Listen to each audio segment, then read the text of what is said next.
Hey guys, Drifter here. Today I am back to talk about Apex Legends content, or lack thereof, again. But instead of the usual complaining and moaning about how I want more stuff and Apex doesn't have content and Respawn is lazy and these sort of things that you've probably seen all over YouTube, I instead want to compare Apex Legends to several other successful games that aren't named Fortnite. Many of you correctly pointed out that the Fortnite comparison isn't exactly fair because Epic now has literally billions of dollars to throw at this game and hundreds upon hundreds of employees that are working 70 hours a week until they want to die. Just because one game studio cranks out content like the whole dev team is on speed doesn't mean that everybody else should follow suit. And maybe the 3-month cycle that they have going on right now is okay. Maybe I'm just being a greedy consumer, and maybe if we, all the gamers, are patient, that the game will catch up and deliver on the promises that we all expect. So let's compare to some other similarly positioned games, and I'm going to start off with one that might surprise you. League of Legends. This is the original free-to-play powerhouse that every other game company is still copying. This game was released in 2009, which means it's almost a decade old now.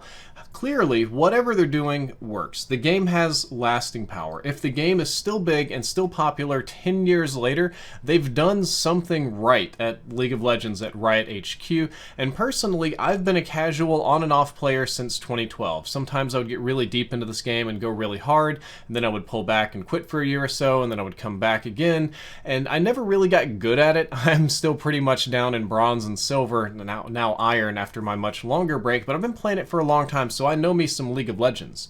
League of Legends doesn't do the Fortnite content method at all either. It's quite successful in its own right. League has large gameplay changes that tend to come about once per year at the start of a new season. It wasn't always this way. There was much more updates and hodgepodges and mid-season chaos in earlier seasons, but now the big changes are about once a year, and they have some significant changes during mid-season as well. The mid-season updates usually aren't that radical, but they're a change enough where they do matter. And since League of Legends is designed to be an esport game first and foremost, these big patches come around the start and the end of the esport seasons, not necessarily their content seasons. This means that the pro players don't have to, adjust to radically new and different patches all the time. Outside of this, the game gets regular patches about every 2 weeks that fix bugs and balance updates. Since League of Legends is a highly numerical MOBA game where all of your characters are hitting for 25 damage plus 3% of health less some percentage of armor with an auto attack speed and all this sort of complicated math going on and hundreds of characters, there are tons of little tweaking patches that happen just about every 2 weeks or so that just barely change a base ratio here, a percentage there, a move there, and of course champions get reworked as well. For the revenue side of the game, and speaking of champions, the champions they release come out about once every 3 to 4 months or so you get several per year, and this is pretty similar to how Apex Legends seems to plan to add their new legends. It's almost exactly the same pace that League of Legends has been doing for a very long time now, and League of Legends is also dropping new skins all the time. Now that's one thing that it does do really fast. I don't think it quite does new skins at the Fortnite pace, but it is pretty swift.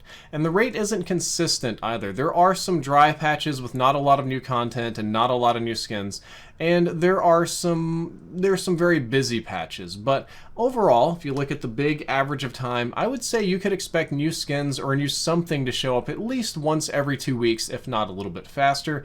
And there's now tons of other cosmetics in the game too, from chroma packs to emotes to banners and badges, and every cosmetic item that they could think of to add to this game, they did, and I can't even keep track of it all. So for League of Legends, when you're looking at it from a content, like from a player perspective, just about every week you log in, something is new. Even if the map didn't get destroyed and rebuilt, even if they didn't add a new champion, even if they didn't add a new patch, even if they didn't add new skins, probably one of that combination of things happened, or you at least got a balancing patch. So there's something new to do every week. Now we're going to move into our other PC game, which is Rainbow Six Siege. And this is going to be a great time for me to give a shout out to Origin PC. All of the gameplay you see in today's episode was recorded on an Origin PC, edited, put together, rendered, and streamed, and all that sort of fun stuff. They make wonderful computers. They sponsor me. If you're interested in getting a powerhouse, you can check out the link down there below in the description. But let's talk about about Rainbow Six Siege, because this is the comparison that you guys want me to talk about all the time, is Siege versus Apex. Now, to be fair, Rainbow Six Siege is not quite a free-to-play game. You do have to pay money to get in, but it's a very cheap game. It's frequently on sale and discounted, so it's very inexpensive to get into and start playing. It is, however, a near textbook example of what good developer support can do for a game's lifecycle. Rainbow Six Siege has been going on for 3.5 years now, and it gets new content just about often enough to keep people interested and stay relevant. A lot of people expected Siege to just die right after launch, like a lot of Ubisoft games do, but it got support for a super long time, and it's still doing really well. And I think that this is perhaps the best comparison to Apex because Siege really prides itself on its competitive balance and just general good gameplay balance. They know the game they want to be, they know what they want to, who they want to appeal to, and the gameplay they're going for, and they're not just out there grinding for cash with skins like Fortnite is. And like Apex, Siege updates are also infrequent, at least the big ones. Siege updates and events and new operators tend to come about once every 3 months or sometimes longer, so almost the exact same schedule that Apex Legends is on. It's almost as if these big updates require about the same amount of time from every dev studio except for Epic Games. And the game still does well because it has great gameplay. Rainbow Six Siege really leans on its gameplay more than its just massive content pool. The gameplay is what keeps bringing people back. However, after 3 years of time, there are tons of new operators and maps and gun skins and charms and things that just weren't in the base game. There is now quite a lot of content to go through in Rainbow Six Siege, but it took 3 years to get that way. And all of the years of backlog of content still keeps it fresh for old players. They have a lot of variety of things to do, and new players because they can come in and try all the new stuff. I don't think Siege is going anywhere. I don't think this game is dying. I think this game's still going to be popular 2 years from now. And 2 years from now, it's still going to be a major game that people play on Twitch and YouTube, and there'll still be Siege channels and all that. So maybe, since Apex Legends is a lot like Siege and what it's trying to be, maybe it just takes a long time to catch up. Maybe Apex Legends wants to be that gameplay-oriented game and not the content-oriented game, and it's going to take several months to a year for them to build the backlog that players really kind of expect in these sort of games. And finally, for comparisons today, let's take a look at Call of Duty. This is an older gameplay that J-Hub gave me. I'm still sort of not playing Call of Duty in protest, but Call of Duty has a lot of new content. You're going to be paying for this new content one way or the other. They're going to get that money, but the content does flow. Call of Duty drops new multiplayer maps about every 3 months, new zombie maps every 3 months, new blackout map every 3 months, and they've been kind of staggering these as well, so that it'll be MP, zombies, blackout, and they kind of stagger these updates so that they can compete better with Fortnite. But the content is definitely flowing and roughly on 3-month cycles, even though I know the dev teams are split up. And the bigger changes tend to come near the end of the battle passes too, very similar to Fortnite, and again, very similar to Apex and Siege. When they drop a new theme, a new content update, a new pack, that's when you get the big changes to the map and the gameplay. What Call of Duty does do differently than these other games is that it costs more to get into, and it also cranks out an insane amount of smaller content updates. Call of Duty is like a factory now for new guns and new knives and new skins, new emotes and stickers and banners and all sorts of stuff that I can't even hope to keep track of, all of which you do have to pay for, but there is at least fresh minor content flowing, a lot like League of Legends.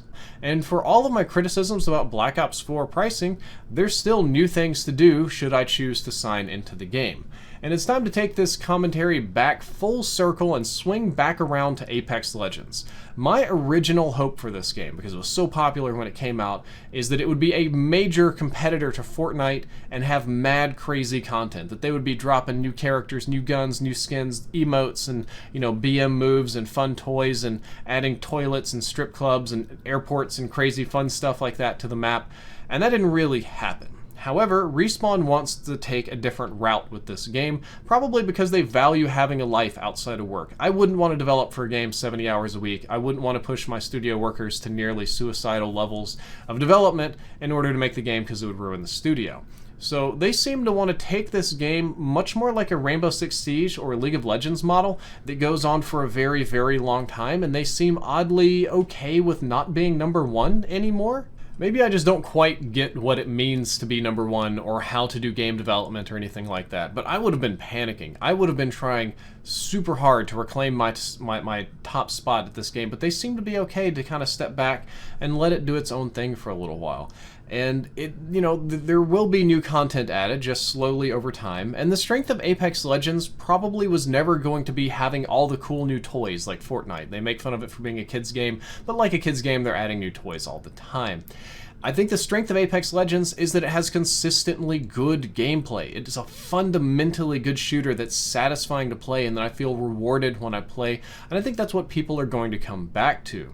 This is not the path I really wanted. I wanted the more frequent updates, but I'm kind of adjusting my expectations now. I'm kind of settling in for the long run with Apex Legends, and I'm hoping that it does not disappoint. I'm really hoping that this is a game that I come back several years from now and it's still very fun to play. Because right now Apex Legends seems to want to be a game that runs on for a very long time, but maybe not running at the front of the pack. Guys, that is all for this video. I hope that you enjoyed it. I hope that you maybe learned something comparatively about game development cycles. It was really more just a personal opinion I wanted to express than anything else. And if you enjoyed this kind of content, you could always subscribe or leave an uplifting comment. Drifter out.